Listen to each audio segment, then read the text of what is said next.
When everything falls apart, your job is not to panic. It's to stay calm, because chaos will come. People will fail you. Life will break your plans, and that's when your real training begins. Staying calm isn't weakness. It's emotional armor. It's what separates those who collapse under pressure from those who rise through it. This is Funny Fun, Audiobook Gala, and this audiobook will teach you how to build unshakable emotional control, how to stand strong when your world trembles. Breathe in. Focus. Let's begin. How to stay calm when everything falls apart. Chapter 1. Control what you can. Let go of the rest when life falls apart. The first thing people lose isn't money. It isn't status. It's control.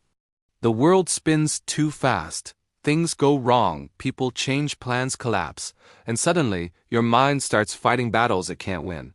You want to fix everything. You want to manage every outcome. You want to make sense of every pain.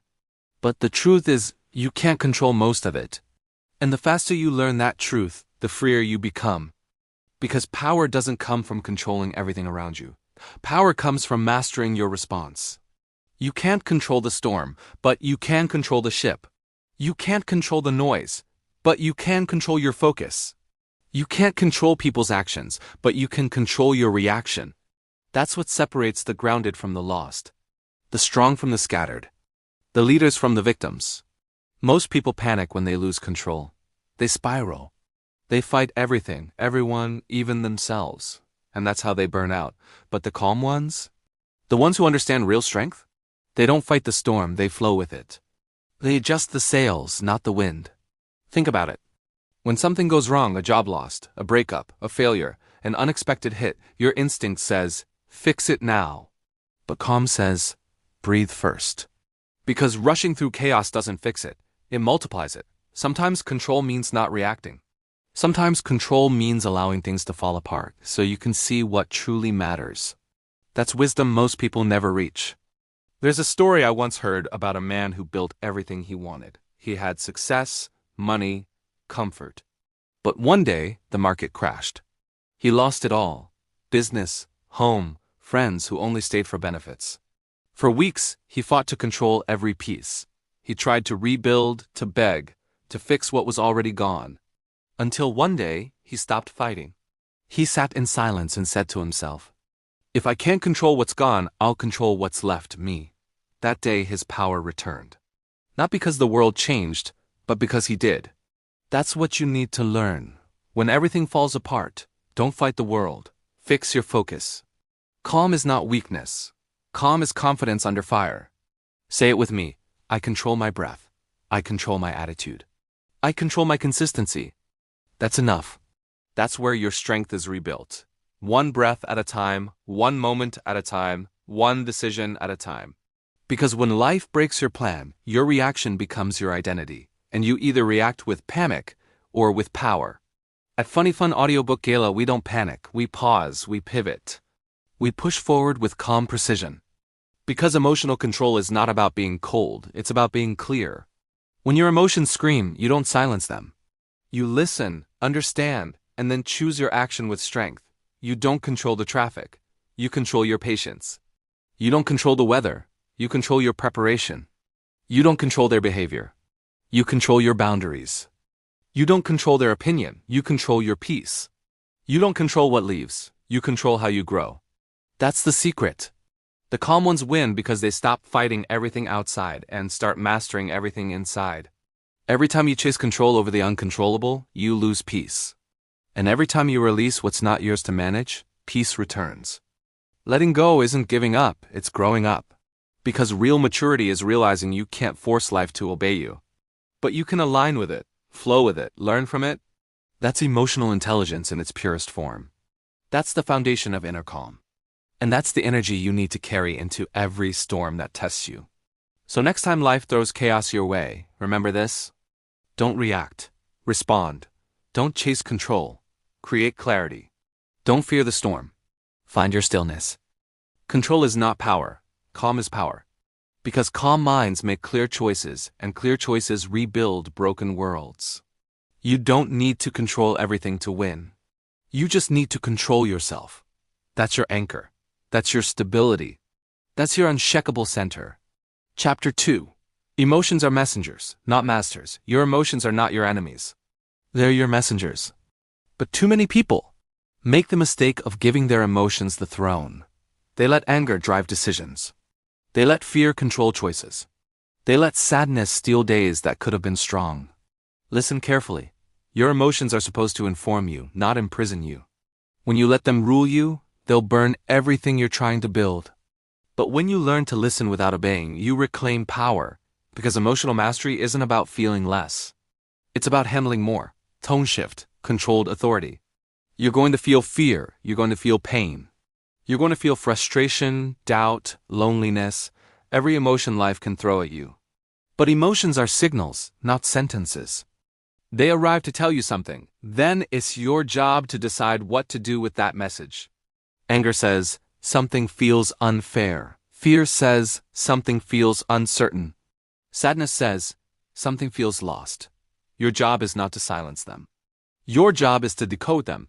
Reflective pause, build connection.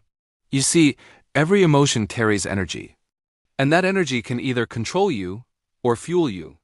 The choice is always yours. Most people let emotions lead the way. They explode in anger, react in fear, and then regret every move. They hand their steering wheel to the loudest feeling in the room. But the calm, grounded few, the ones who build strength under pressure, they don't hand that wheel away. They listen, learn, and lead themselves through it. That's emotional discipline. That's the foundation of true control. And right here at Funny Fun Audiobook Gala, that's exactly what we train: mental calm and emotional chaos. There was a soldier once who trained his mind harder than his muscles. He said something powerful. Can't stop fear from knocking on my door, but I don't have to invite it in for dinner. That's mastery. That's presence. He still felt fear, but he didn't live in it. He used it as data, not destiny. You can do the same. You don't erase emotions. You elevate above them. Building energy, rhythmic repetition section. You feel anger. Pause before you speak. You feel fear. Breathe before you move. You feel sadness. Reflect before you react. That's how you regain power, one calm decision at a time, because emotions are temporary. But consequences? They're not. Don't let a 5-minute emotion cause a 5-year regret. That's how the undisciplined fall. But not you. Not anymore. Because from now on, you'll feel everything and control your response to it. That's your edge. Think about this. Every emotion tries to teach you something. But when you drown in them, you miss the lesson. Anger teaches boundaries. Fear teaches awareness. Sadness teaches appreciation. Joy teaches gratitude. But the lesson only arrives when you slow down enough to listen. You don't run from emotions. You observe them. You let them pass through without letting them stay forever. That's emotional maturity, the ability to feel deeply without losing yourself in the storm. When you let emotions lead, they make you reactive. When you lead your emotions, you become strategic. There's a difference between feeling and following. Feelings are waves, they rise and fall. But you're the ocean underneath. The ocean doesn't panic when waves crash. It knows its depth. It knows its peace. It knows the storm is temporary. Be the ocean, not the wave. That's what the world doesn't teach you. You're taught to stay positive, to be happy, to avoid negativity. But that's not strength, that's avoidance. Real strength is saying, I'm angry, but I won't act on it. I'm scared, but I'll move anyway. I'm sad, but I'll still show up. That's how warriors think. That's how disciplined people live. And that's how you become unshakable. Here at Funny Fun Audiobook Gala, we don't deny emotions, we dominate them. Because your emotions should serve your mission, not sabotage it. A woman once told me, I lost myself because I kept letting my feelings drive every decision. She quit jobs too soon, ended relationships too fast, and doubted herself too deeply. Why? Because emotions screamed louder than logic. One day she decided, I'll still feel everything, but I'll think before I move. That decision changed her life. Her emotions didn't vanish, they evolved. She became centered, grounded, powerful. That's what you're capable of. Your emotions are messengers. Not masters, signals, not sentences, data, not destiny. You can feel everything and still stay focused. You can feel pressure and still stay patient. You can feel doubt and still stay disciplined. That's control. That's emotional freedom. That's real peace. So next time anger shows up, welcome it, but don't serve it dinner. Next time fear whispers, listen, then walk anyway. Next time sadness knocks, open the door, learn the lesson, then let it leave. Because every emotion has something to say. But you decide what stays. You are the gatekeeper of your mind. You are the guardian of your energy. You are the leader of your emotions, not their follower. This is Funny Fun Audiobook Gala, reminding you. You don't need to control your emotions, you need to command them. Feel them, learn from them. But never let them drive your life, because emotions may speak loud. But discipline speaks last. If this chapter grounded you, like, share, and subscribe. And drop a comment below. I control my emotions, they don't control me. Now take a breath, reset your focus, and get ready. Because in the next chapter we'll dive into the skill that makes calm unstoppable. Detach, don't disconnect, the power of emotional distance. Chapter 3, Detach, don't disconnect. The power of emotional distance. Imagine you're standing on the shore of a restless sea. Waves crash and churn, pulling at the sand beneath your feet, urging you to wade in. The water is emotions yours and those of the people around you. Sometimes it feels like the only way to stay connected is to dive in, so let the waves carry you. But what if there's another way? What if you could stand firm on the shore, feeling the spray, hearing the roar, yet not be swept away? This is the art of emotional detachment, not disconnection, but distance. A deliberate, powerful choice to step back without turning away. In this chapter, we're diving into the practice of emotional detachment. It's not about building walls or shutting people out. It's about finding the space to breathe, to see clearly, and to choose how you respond to the world around you. Emotional detachment is like adjusting the lens of a camera. It brings the bigger picture into focus, letting you appreciate the beauty of connection without losing yourself in the blur of intensity. Let's explore how this subtle shift can transform your relationships, your inner peace, and your life. Picture Sarah, a 34-year-old graphic designer sitting at her kitchen table, her phone buzzing with messages. Her best friend is venting about a breakup, her boss is emailing about a looming deadline, and her mother just called to share a fresh worry about family drama. Sarah's heart races. She feels the weight of everyone's emotions pressing in, each one demanding her energy, her attention, her empathy. She wants to be there for them, she is there for them, but it's exhausting. She's drowning in the waves, unsure where her own feelings end and others begin. Sound familiar? Maybe you've been Sarah, caught in the undertow of other people's emotions or even your own. The instinct is to stay fully immersed, to feel everything deeply, because that's what connection looks like, right? But here's the truth. Connection doesn't require you to lose yourself. Detachment doesn't mean you stop caring. It means you care enough to protect your own peace. So, what is emotional detachment? It is the ability to step back from intense emotions, yours or someone else, without withdrawing your love, care, or presence. It's choosing to observe rather than absorb. Think of it as sitting in the audience of a play instead of jumping onto the stage. You're still engaged, still invested in the story, but you're not swept up in the drama. This distance gives you clarity, strength, and the freedom to respond thoughtfully instead of reacting impulsively.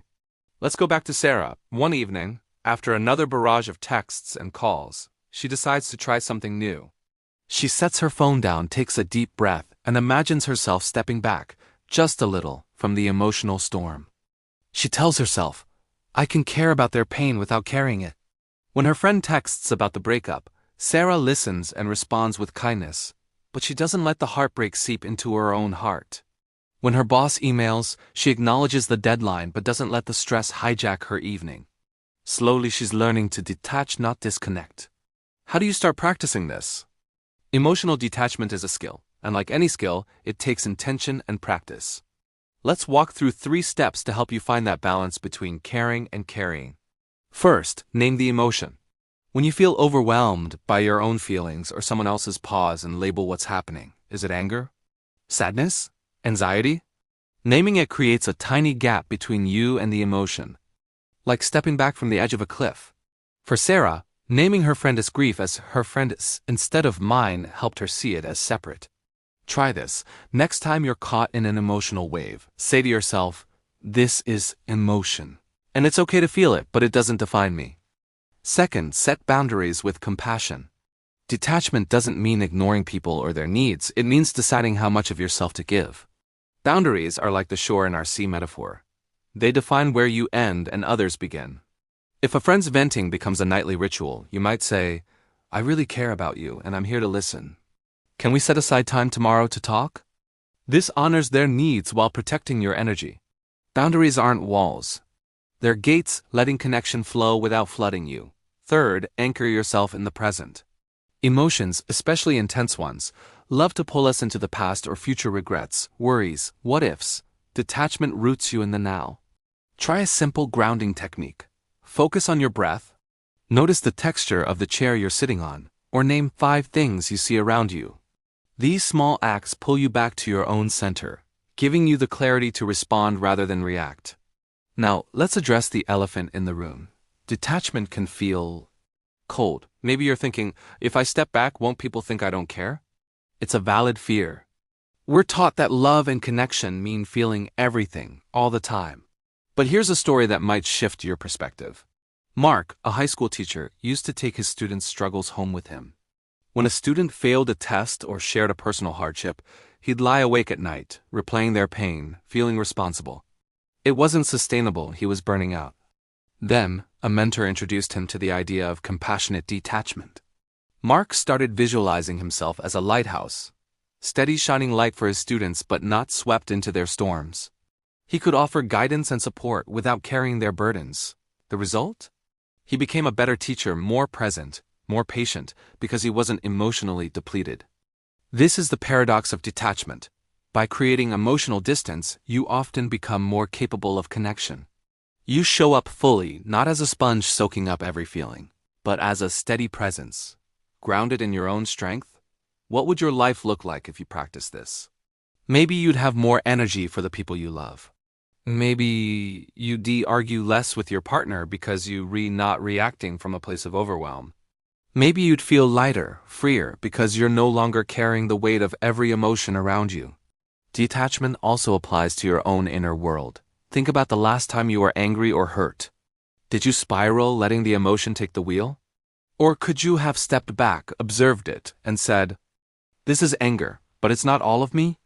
Detaching from your own emotions doesn't mean suppressing them. It means giving them space to exist without letting them define you. It's freedom.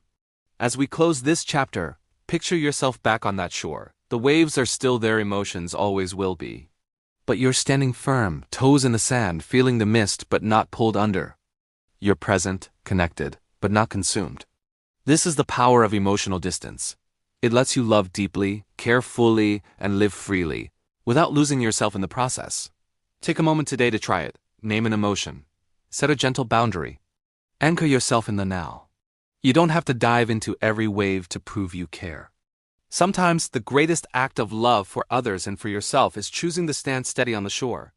In the next chapter, we'll explore how to turn this newfound clarity into action, building habits that nurture both your heart and your mind. Until then, take a deep breath and let the waves roll by. Chapter 4. Your energy is currency. Spend it wisely. Close your eyes for a second and picture your energy as a stack of crisp dollar bills, each one representing a piece of your focus, your strength, your clarity. Every choice you make, every conversation, every reaction, every thought is a transaction. You're spending this currency, and once it's gone, it's not easily replenished. Now ask yourself, are you spending it wisely? Or are you letting it slip through your fingers, frittered away on outbursts or emotional spirals? In this chapter, we're exploring a simple but profound truth. Your energy is currency. Every outburst, every moment of unchecked frustration or anger, costs you energy that could have been invested in solutions, in growth, in peace. We'll learn how to protect that currency, how to guard your calm, and why calm minds recover faster while emotional minds risk deeper damage. By the end, you'll have practical tools to spend your energy intentionally, ensuring you have enough left for what truly matters. Let's meet Alex, a 29-year-old project manager, juggling a demanding job and a busy family life. One morning, he's stuck in traffic, late for a critical meeting. A car cuts him off and Alex snaps honking, shouting, his heart pounding. By the time he reaches the office, he's frazzled, his mind racing with irritation. In the meeting, he's short with a colleague. missing a chance to collaborate on a solution to a project snag. Later, at home, he's too drained to play with his kids, snapping at them instead. That one outburst in traffic set off a chain reaction, costing him energy he could have used to solve problems, build connections, or simply enjoy his evening. Sound familiar? We've all been Alex at some point, spending our energy on reactions that leave us depleted. The truth is, every outburst is a withdrawal from your energy bank. It's not just the moment of anger or frustration, it's the ripple effect. Your mind stays tangled, your body stays tense, and suddenly you're running on empty, with little left for the things that matter most. Here's the flip side. Calm minds make faster recoveries. When you protect your energy and guard your calm, you're not just saving currency, you're investing it. Calmness is like a high-yield savings account. It compounds, giving you clarity to solve problems, resilience to face challenges, and presence to connect with others. Emotional minds, on the other hand, create deeper damage. They spiral, turning a single moment of frustration into a day or even a week of regret, stress, or conflict. Protect your energy. Guard your calm. So, how do you start spending your energy wisely? Let's break it down into 3 actionable steps, each one a way to safeguard your currency and invest it in solutions rather than outbursts. Step 1. Pause before you spend. The next time you feel the heat of an emotion, rising anger, fear, frustration, pause. Just for a moment. Think of it as checking your wallet before making a purchase. Ask yourself, is this worth my energy? That driver who cut you off? That coworker's snarky comment? They're tempting you to spend, but you don't have to. Try this. Take a slow, deep breath, counting to 4. Exhale, counting to 6. This simple act interrupts the emotional surge, giving you a chance to choose your response. Alex tried this the next time he was stuck in traffic. Instead of honking, he breathed, let the moment pass, and arrived at work focused, ready to tackle his meeting. Step 2. Redirect your currency. When you feel the urge to react, redirect that energy toward a solution. Think of it as investing in a stock with a better return.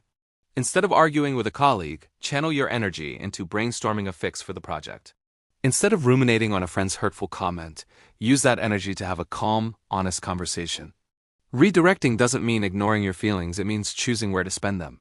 For Alex, this meant turning his frustration into a productive discussion with his team, finding a creative solution that earned him praise. His energy wasn't wasted on conflict.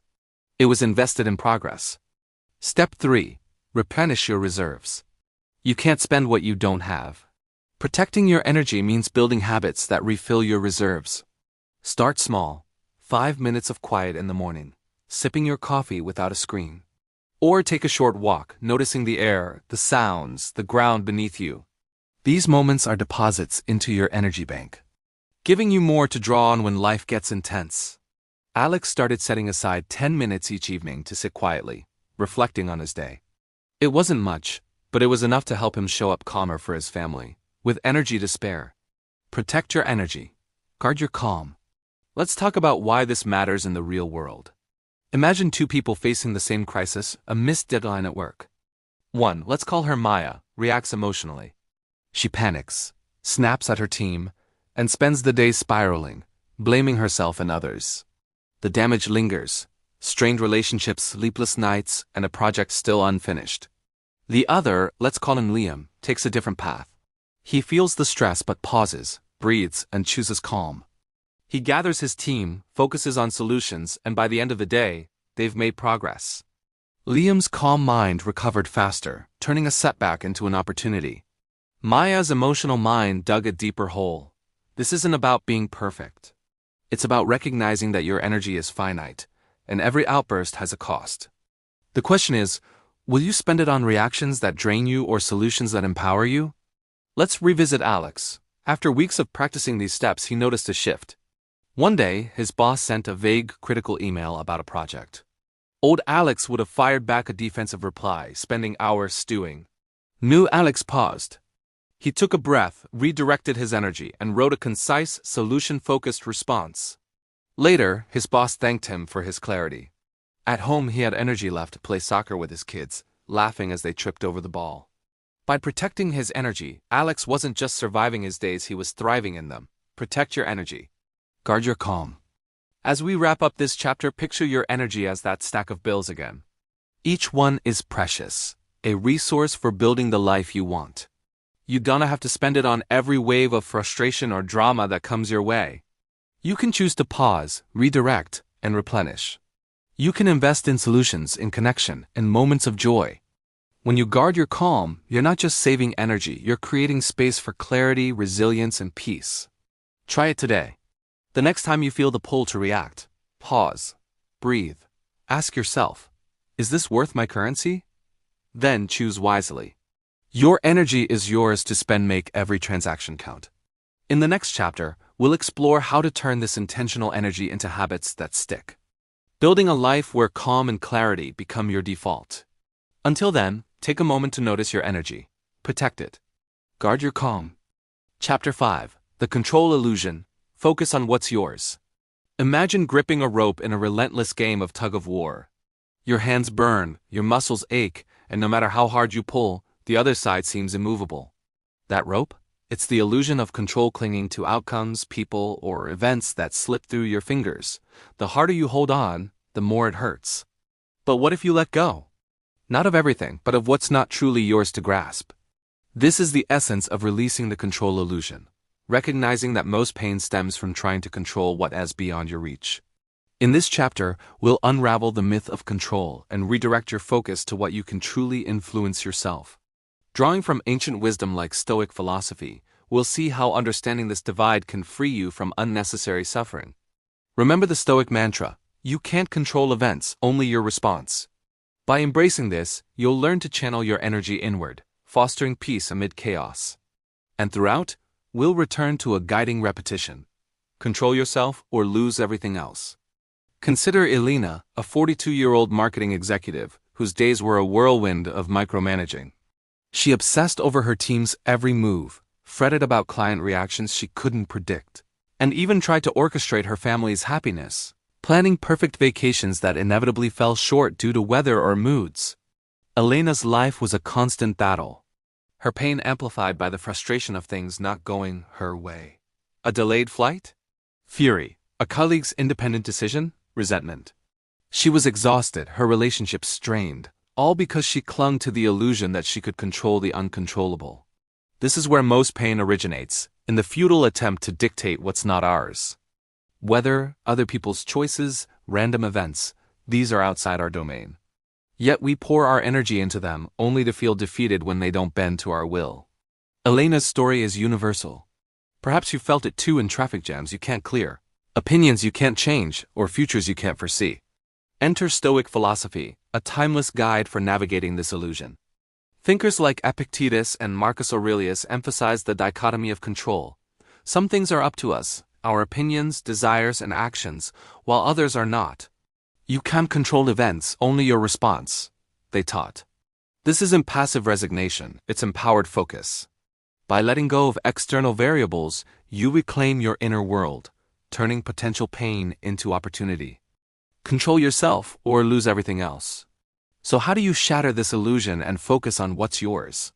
Let's outline 3 steps to cultivate this mindset, transforming pain into purpose. Step 1. Identify the divide. Start by drawing a mental line between what's controllable and what's not. Grab a notebook or pause in your day to list your current worries. For each, ask, is this truly mine to control? Elena did this after a particularly stressful week. Her list included team's performance, partly hers, through guidance, but not fully, client approval, not hers, and her own preparation, entirely hers. This clarity revealed where her energy was leaking into the uncontrollable. Try it. Categorize your concerns into mine, actions, attitudes, and not mine, outcomes, others' behaviors. This simple act reduces pain by highlighting futile efforts. Step 2. Master your response. Once you've identified the uncontrollable, pivot to your response, the one thing always in your grasp. Stoics called this the art of acquiescence, but it's really about choice. When events unfold unexpectedly, pause and choose. Will I react with anger or respond with calm? Elena practiced this during a client meeting gone awry. Instead of defending or blaming, she breathed deeply and focused on her next action, asking clarifying questions. The result? A salvaged relationship and less self-inflicted stress. Build this habit with a daily mantra. Events happen. My response defines me. Over time, it rewires your brain, turning automatic reactions into intentional choices. Step 3. Release and redirect. Letting go isn't easy, it feels like surrender. But it's liberation. Release by visualizing. Imagine dropping that tug-of-war rope, feeling the relief in your hands. Then, redirect your energy inward to self-improvement, gratitude, or small actions within your control. Elena started journaling nightly, focusing on her efforts rather than outcomes. She couldn't control promotions, but she could control her skill building. This shift not only eased her pain but amplified her effectiveness. Her team noticed her calmer demeanor and responded with better collaboration. Control yourself or lose everything else. Let's look at a real-world example beyond Elena. Consider an athlete like Serena Williams, who embodies stoic principles on the court. She can't control the opponent's plays, the crowd's noise, or even the ball's bounce sometimes. But she controls her training, her focus, her response to setbacks. In matches, when points go against her, she doesn't spiral, she resets, channeling energy into the next serve. This focus on what's hers has led to legendary comebacks. Contrast this with those who rage against umpires or dwell on losses. Their pain deepens, performance suffers. The lesson? Releasing control over the external preserves your inner strength.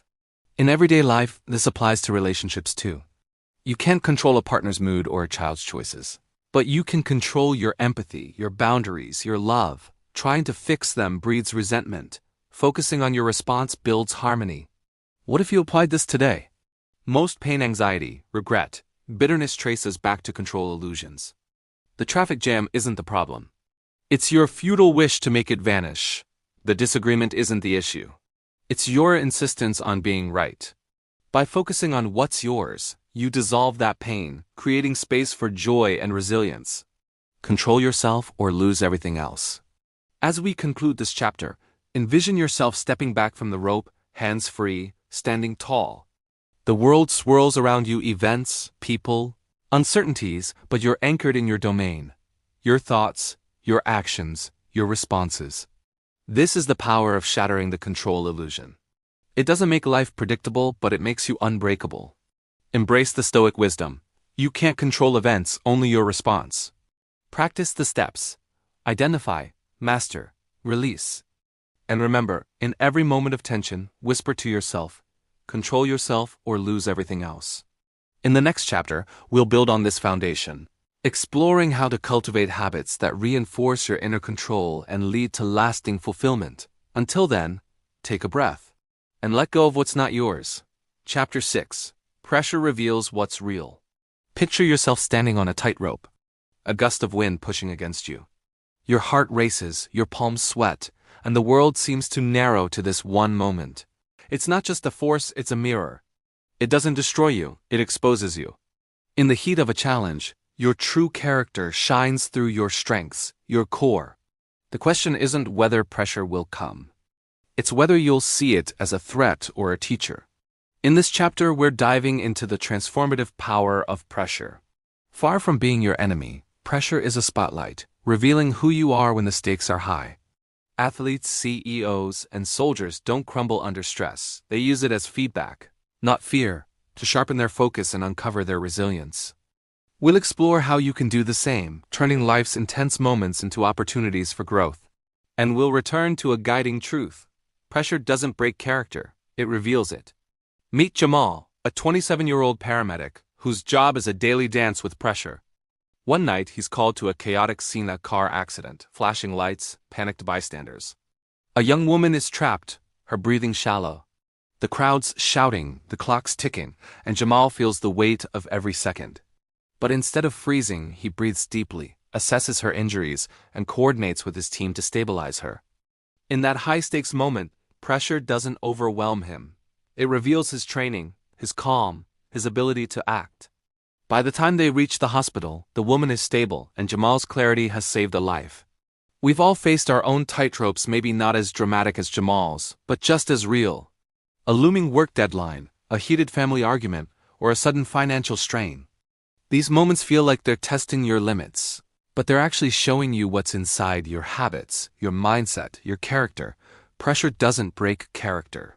It reveals it. In the real world, those who thrive under pressure, athletes, CEOs, soldiers, don't see stress as a threat. They treat it as feedback, a signal to adjust, focus, or push forward. Consider an athlete like Simone Biles, who faced immense pressure at the Olympics. When she withdrew from events to prioritize her mental health, the world saw not weakness, but strength, her ability to listen to herself under scrutiny. Or think of a CEO like Satya Nadella, who navigates Microsoft through market shifts by using stress as data, guiding strategic pivots. Soldiers too train to see pressure as information. A spike in adrenaline sharpens their senses, not their fear. This mindset shifts pressure from a burden to a tool. It doesn't destroy you, it exposes what's real, showing you where you're strong and where you need to grow. The pain of pressure isn't the problem. It's resisting it that hurts. How do you harness pressure like this? Let's walk through 3 steps to transform stress from a foe into a guide, helping you uncover your true self in life's toughest moments. Step 1. Reframe the feeling. Pressure often feels like fear, but it's just your body signaling intensity. Reframe it as feedback, not failure. When your heart races before a big presentation, don't think, I'm nervous. Think, my body's ready to perform. This shift changes everything. Jamal, the paramedic, learned this in training. A racing pulse meant his system was primed, not panicked. Try it next time pressure hits. Name the sensation, tight chest, sweaty hands, and say, this is my body preparing me. It's not about denying the feeling, it's about redefining it. Step 2. Focus on the next step. Pressure can paralyze because it amplifies the big picture, every possible outcome, every what if. Counter this by narrowing your focus to the next actionable step. Athletes do this instinctively. A basketball player down by 1 point doesn't obsess over the score. They focus on the next shot. When Jamal was at the accident scene, he didn't dwell on the chaos, he focused on checking the woman's pulse, then securing her airway. You can do this too. Facing a work crisis? Ask, what's the one thing I can do right now? Write the email, make the call, take the breath. Small actions under pressure build momentum and reveal your resilience. Step 3. Reflect and grow. After the pressure passes, don't just move on, learn from it. Pressure is a mirror, showing you what's real about yourself. Take 5 minutes to journal or think, what did this moment reveal about my habits, my strengths, my gaps? When Jamal debriefed after the accident call, he realized his calm came from training, but he needed better communication with his team under stress. This reflection turned a high-pressure moment into growth. Try it. After a tough day, ask, what did pressure show me? How can I build on it? This habit transforms stress into a catalyst for becoming your best self. Pressure doesn't break character, it reveals it. Think about a time you faced pressure, a missed deadline, a conflict, a life change. What did it reveal? Maybe it showed your patience, your grit, or maybe a tendency to avoid or lash out. There's no shame in what's exposed. It's just information. The real power lies in using that feedback to grow. Athletes don't win by avoiding pressure. They train through it. CEOs don't succeed by dodging stress. They adapt to it. You too can see pressure as a teacher, revealing what's real and guiding you toward who you want to be. Let's look at Maria, a small business owner facing a cash flow crisis. Bills were piling up and a key client delayed payment. The pressure was crushing, her livelihood was at stake. Old Maria might have spiraled, snapping at her staff or losing sleep to worry. But she tried a new approach. She reframed her racing heart as energy to act. Focused on calling the client to negotiate a payment plan, and later reflected on how her fear stemmed from tying her worth to the business. That pressure revealed her resilience. She secured the payment, streamlined her budget, and built confidence in handling future crises. Pressure didn't destroy her. It showed her what she was made of. Pressure doesn't break character. It reveals it. As we close this chapter, imagine yourself back on that tightrope. The wind still blows. But now you see it differently, not as a force to fight, but as feedback to guide your balance. Pressure isn't here to destroy you. It's here to show you who you are. Embrace it as athletes, CEOs, and soldiers do, not with fear, but with curiosity. Reframe the feeling, focus on the next step, and reflect on what's revealed. Each moment of pressure is a chance to discover your strength, refine your character, and step closer to your truest self. Take a moment today to notice pressure when it arises. Don't resist it, listen to it. What's it telling you? What's it revealing? Let it be your guide, not your enemy. In the next chapter, we'll explore how to anchor these lessons in daily habits, building a life where pressure fuels growth rather than fear. Until then, take a deep breath and let pressure show you what's real. Chapter 7. The Calm Routine, Building Inner Armor Daily. Imagine a blacksmith forging armor, hammer striking steel with steady precision.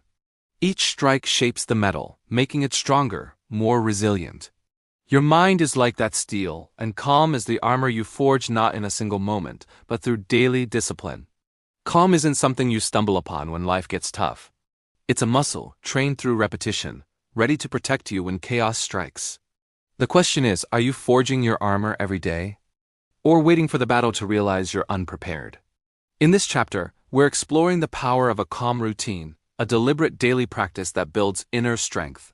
Like the morning routines of great leaders who start their days with clarity, or the quiet power of meditation, breathwork, and silence, these habits create a foundation for resilience.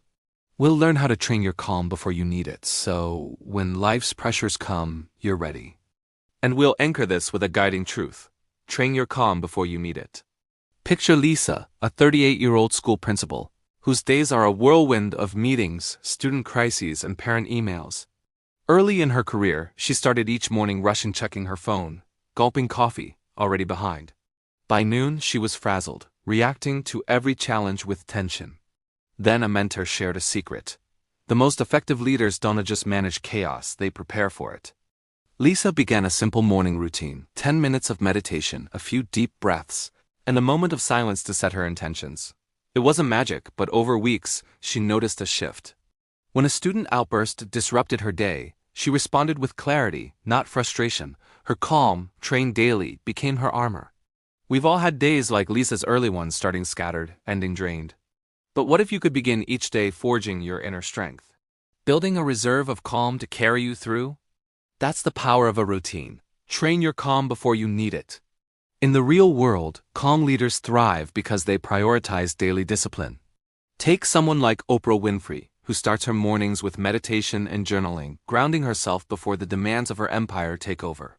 Or consider a leader like General Stanley McChrystal, who used early morning workouts and quiet reflection to sharpen his focus during high-stakes military operations. These routines, meditation, breathwork, silence, aren't luxuries. They're training grounds for resilience, preparing them to face pressure with clarity. Calm is a muscle, and like any muscle, it grows stronger with consistent effort. You don't build strength by lifting weights once. You don't build calm by meditating only when you're stressed. It's the daily repetition that forges your armor, making calm your default state. So how do you build a calm routine? Let's outline 3 steps to create daily practices that strengthen your inner armor, drawing from meditation, breathwork, and silence. These aren't complex. They're simple, accessible, and transformative. Step 1. Start with silence. Begin your day with a moment of stillness. No phone, no noise, just you. Silence practice is like clearing the fog from a window, letting you see yourself clearly. Try this. Set a timer for 5 minutes each morning. Sit comfortably, close your eyes, and focus on the quiet. Thoughts will come, let them pass like clouds. Lisa started with just 3 minutes, sitting in her living room before her kids woke up. It felt awkward at first, but soon, those moments became her anchor, setting a calm tone for the day. Silence trains your mind to pause, creating space for clarity before life's demands rush in. Step 2. Master your breath. Breathwork is a powerful tool to regulate your nervous system, building calm on demand. Leaders like Arianna Huffington swear by it, using simple breathing exercises to stay grounded. Try the 4-7-8 technique. Inhale for 4 seconds, hold for 7, exhale for 8. Do this for 3 rounds morning or night. It's like a reset button for your body, slowing your heart rate and quieting your mind. Lisa added this to her routine, using it before tough meetings. When a parent confronted her angrily, she took a slow breath, grounding herself to respond with patience. Breathwork builds your calm muscle, making it stronger each time you practice. Step 3. Reflect with intention. End your routine with a moment to set your focus. Think of it as sharpening your mental blade. This could be a brief meditation where you visualize your day with calm confidence, or a journaling practice, writing one thing you're grateful for and one intention for the day. Leaders like Tim Cook, Apple's CEO, start their days with early reflection, aligning their actions with purpose. Lisa began jotting down a daily intention. Respond with kindness. This small act reminded her to stay centered, even when chaos erupted.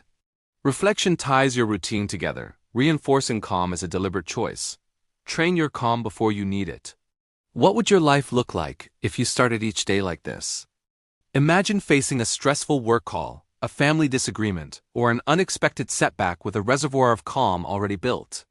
You're not reacting on empty, you're responding from strength.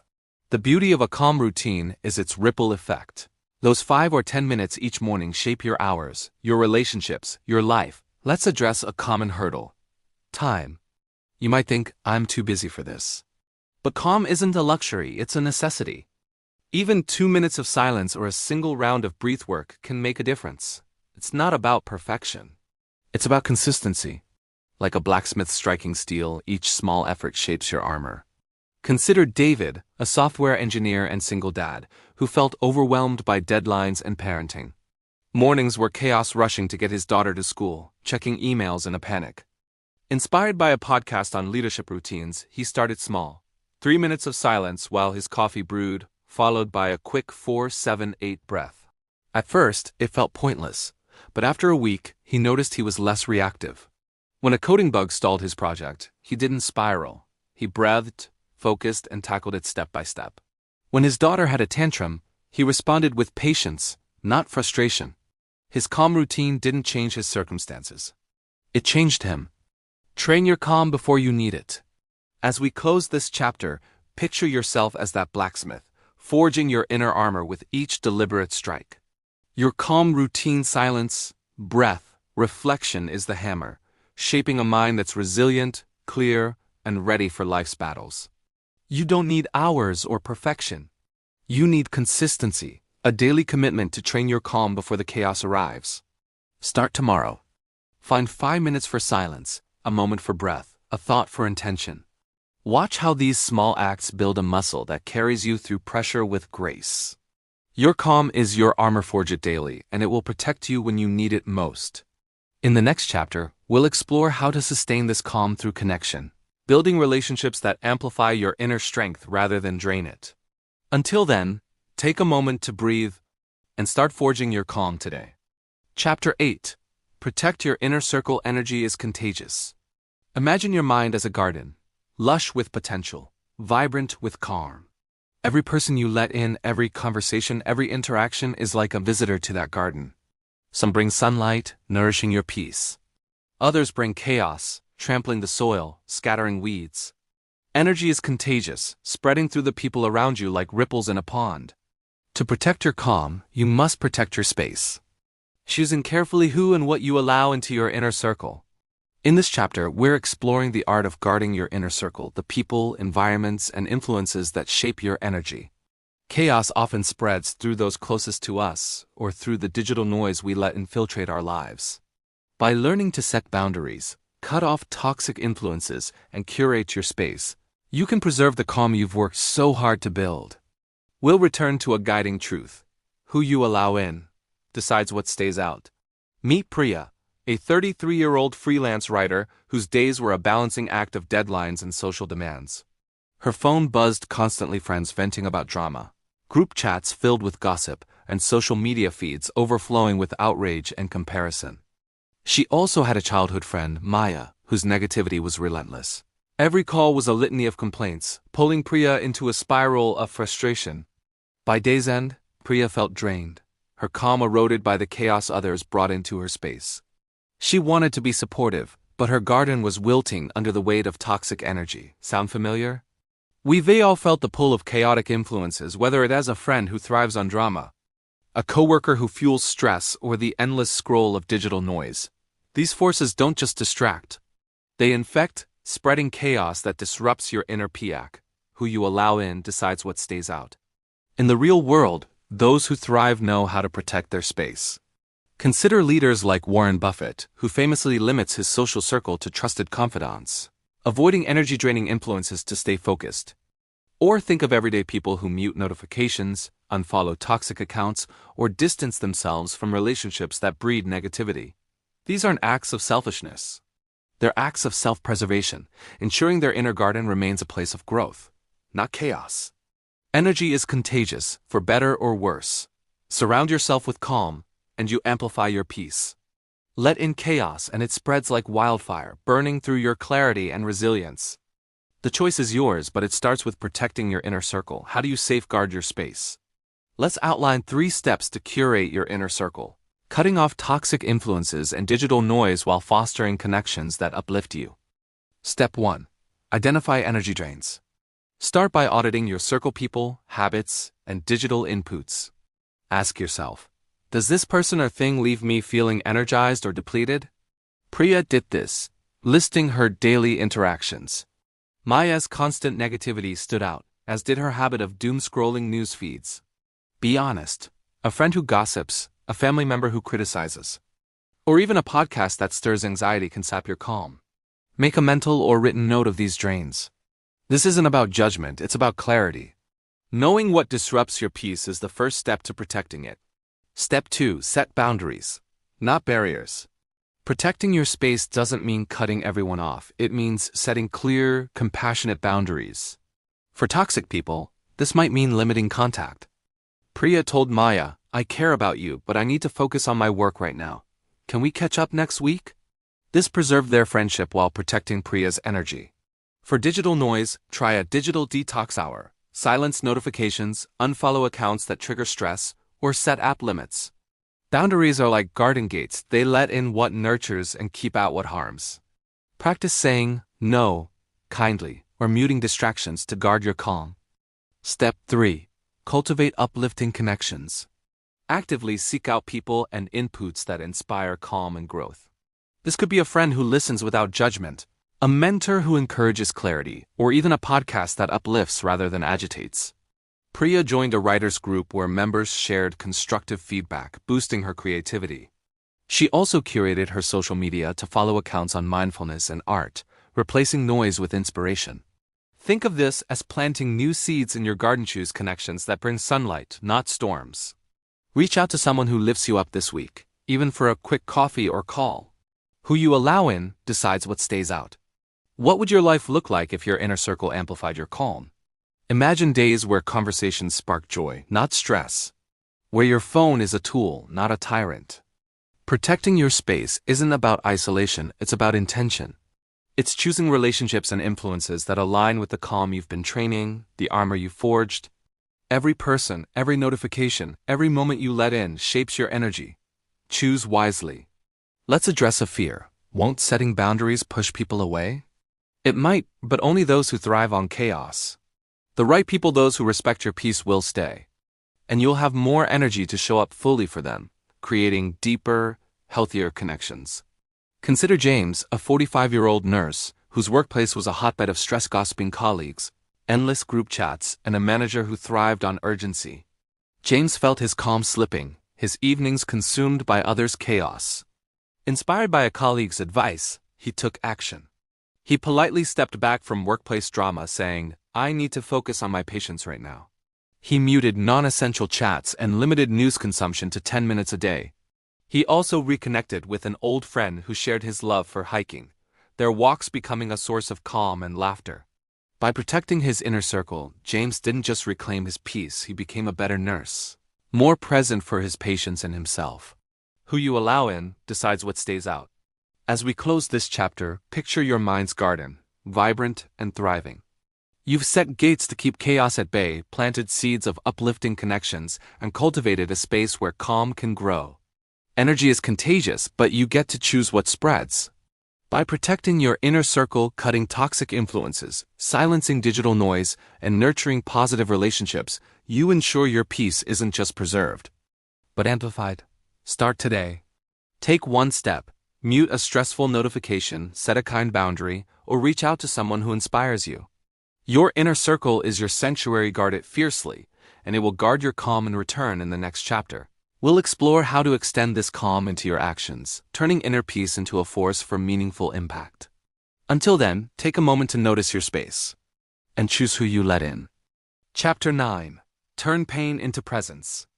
Imagine pain as a heavy stone dropped into still water. It ripples, it disrupts, it demands attention. Most of us fight it, pushing it away, numbing it, or letting it pull us under. But what if that stone could anchor you instead? What if pain, felt fully yet without drowning, became a tether to the present moment, sharpening your awareness and deepening your life?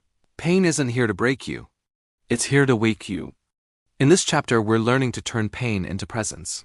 This isn't about denying suffering or pretending it doesn't hurt it. It's about meeting it mindfully, allowing it to ground you without overwhelming you.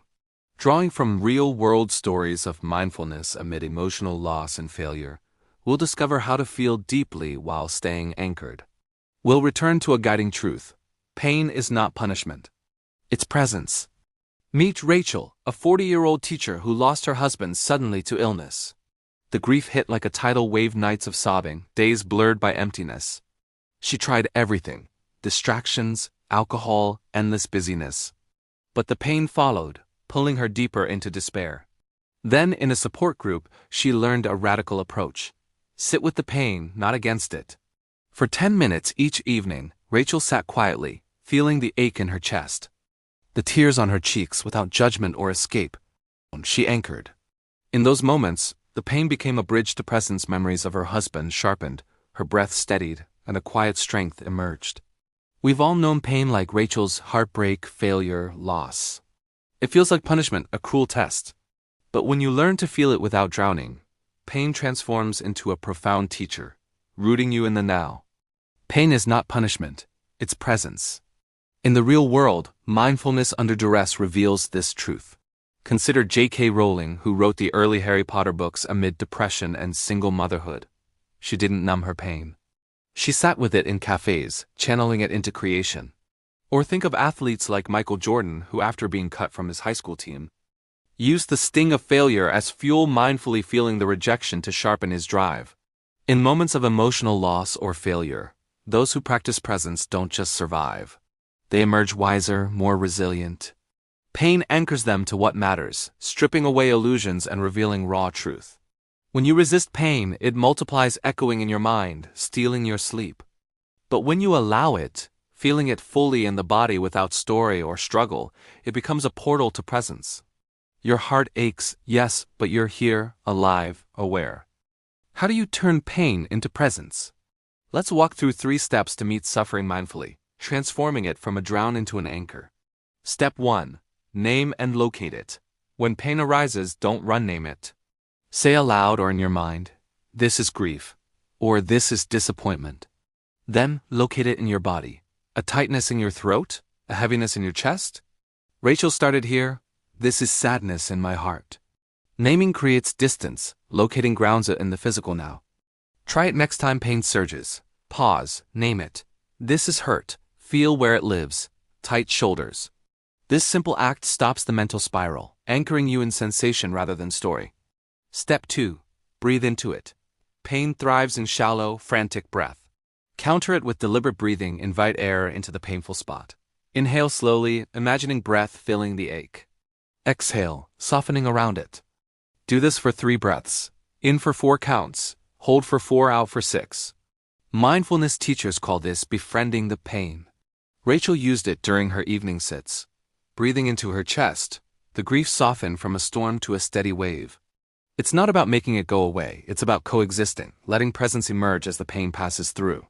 Step 3. Witness without judgment. Once named and breathed into, observe the pain as a witness, not a victim. Ask, what is this showing me? No fixing, no why me, just curiosity. Journal it if it helps. The pain feels like ... and it's teaching me. Over time, patterns reveal themselves, pain highlighting what you value, what needs release. Rachel discovered her grief anchored her to love. It reminded her of her husband's kindness, fueling her to live more fully for their shared dreams. Witnessing turns pain into wisdom, presence into power. Pain is not punishment, it's presence. What if every ache was an invitation to wake up? A breakup isn't just loss, it's presence in your solitude, clarifying what you truly want. A failure isn't defeat, it's presence in your effort, revealing your grit. In emotional loss, mindfulness doesn't erase the hurt. It deepens your life, making joy more vivid when it returns. This practice challenges our instincts. We're wired to flee pain. But drowning in distraction, scrolling, substances, denial only delays it. Presence meets it head-on, shortening its stay and amplifying your strength. Let's revisit Tom, a 35-year-old entrepreneur whose startup collapsed after years of investment. The failure crushed him, shame, debt shattered dreams. He spiraled for weeks, avoiding mirrors and friends. Then, a therapist introduced mindfulness. 5 minutes daily to sit with the pain. Tom named it, "This is failure in my gut," breathed into the knot, and witnessed, "It's showing me I'm resilient, I built something from nothing." Slowly, the pain anchored him. He grieved the loss, but presence emerged, leading him to pivot into consulting, where he now thrives. Pain didn't punish him. It presented a clearer path. Pain is not punishment. It's presence. As we close this chapter, envision that stone in the water not sinking you, but holding you steady amid the ripples. Pain will come, it's part of being human. But you can choose, drown in it, or anchor in it. Name it, breathe it, witness it. Turn suffering into the sharpest form of presence, where you feel everything and lose nothing. Start small today. When pain knocks, sit with it for 1 minute. Feel without drowning. Watch how it roots you deeper into life, more alive, more aware, more whole.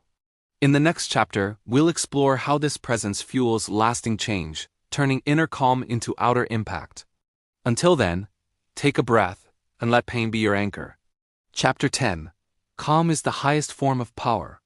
Picture a stormy sea, waves crashing, winds howling. Amid the chaos, a single figure stands on the deck of a ship, steady and unshaken. They don't shout against the storm or flail for control, they simply stand, grounded, their presence a quiet force that steadies the crew. This is the essence of true power, not the loud clamor for dominance, but the silent strength of calm. Loud people demand control. Calm people already have it, rooted in mastery of themselves. In this chapter, we're exploring calm as the highest form of power. It's not about force or volume, it's about the quiet resilience that great leaders, monks, and warriors embody. Their strength lies in their stillness, their ability to remain centered when the world spins wild. We'll learn how to cultivate this power in your own life, anchoring yourself in calm to navigate any storm. And we'll return to a guiding truth. When you stay calm, you stay in control. Meet Esha, a 45-year-old nonprofit director, whose days were a whirlwind of crises, budget cuts, staff conflicts, and urgent community needs. Early in her career, she thought power meant being the loudest voice, raising her voice in meetings, pushing her agenda, reacting to every setback with intensity. But it left her drained, her team tense, and problems unresolved. Then, during a leadership retreat, she observed a seasoned facilitator handle a heated debate with quiet confidence, listening deeply, responding thoughtfully, exuding calm. Aisha realized true power wasn't in shouting, it was in staying steady. She began practicing this, pausing before speaking, breathing through stress. Soon, her team trusted her more, solutions emerged faster, and she felt in control not of others, but of herself. We've all seen loudness mistaken for strength, someone yelling to be heard, demanding to be followed. But real power is silent, rooted in calm. It's the difference between a storm that scatters and a lighthouse that guides. When you stay calm, you stay in control. In the real world, the greatest figures embody this quiet strength. Consider Nelson Mandela, who, after decades of imprisonment, led with serene resolve, uniting a fractured nation not through force but through steady presence. Or think of Buddhist monks who sit in meditation for hours, their calm radiating a power that needs no words. Warriors too, like samurai trained in Zen, wielded swords with precision born of inner stillness, not rage. These icons share a secret. Calm is not passivity, it's mastery. It's the ability to choose your response, to hold your center, to influence without dominating. Loudness seeks control over others. Calm commands control over yourself. And in that self-mastery lies the greatest power of all. How do you cultivate this calm power? Let's outline 3 steps to build the quiet strength that keeps you in control, no matter the chaos around you. Step 1. Pause to center. Power begins with a pause, a deliberate break to reclaim your calm. When tension rises, a heated argument, a looming deadline, stop for a moment. Take a slow breath, feel your feet on the ground, and reconnect with your center. This isn't avoidance, it's grounding. Ayesha practiced this in meetings. When debates grew heated, she'd pause, sip water, and feel her breath before responding. The pause gave her clarity. Her words carried weight. Try it. Next time you feel pushed to react, pause for 3 seconds. Center yourself. You'll find power in the stillness. True power listens, it absorbs, understands, and responds with intention. Loudness drowns out others. Calm amplifies them. Practice active listening. In a conversation, focus fully on the speaker, nodding or paraphrasing to show you hear them. This builds trust and keeps you grounded. Monks master this, sitting in silence to hear the world's rhythm. Leaders like Angela Merkel used it to navigate global crises with steady influence. Ayesha started listening more in her team meetings, asking questions instead of dictating. The result? Her team felt valued, solutions flowed, and her calm led the way. Try it. In your next interaction, listen twice as long as you speak. Step 3. Act with intention. Calm power isn't an action, it's deliberate action rooted in clarity. Before making a decision or responding, ask, does this align with my values? This question anchors your actions, ensuring they reflect your strength, not your stress. Warriors like Navy SEALs train this way, every move calculated, born of calm focus. Ayesha began journaling her intentions before big decisions. Lead with clarity, not control. This kept her grounded, her actions powerful. Try it. Before a tough choice, pause and ask, what's my intention? Let calm guide your next step. When you stay calm, you stay in control. What would your life look like if calm was your power? Imagine facing a workplace conflict, a family crisis, or a personal setback with the quiet strength of a monk, the resolve of a leader, the focus of a warrior.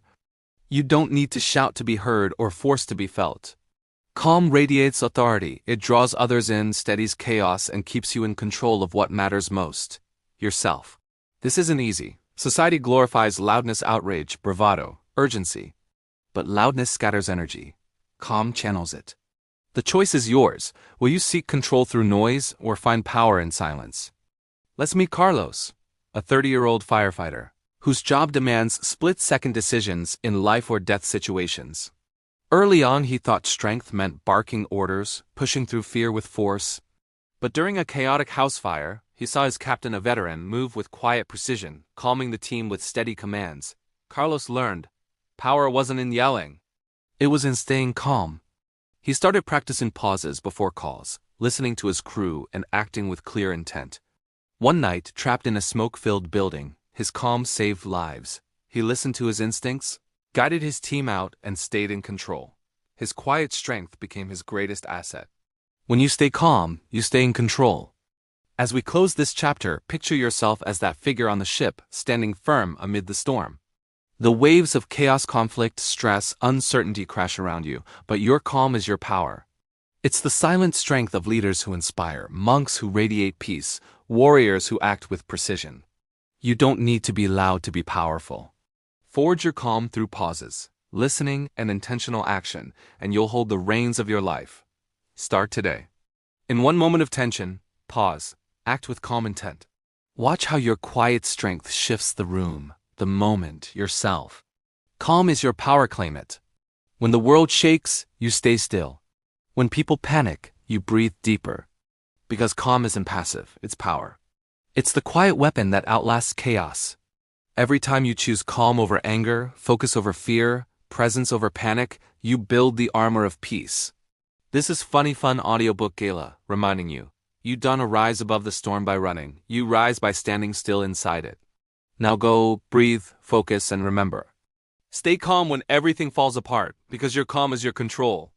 Don't forget, like, share, comment, and subscribe for more powerful audiobook lessons only on Funny Fun Audiobook Gala, where silence builds strength and discipline creates destiny.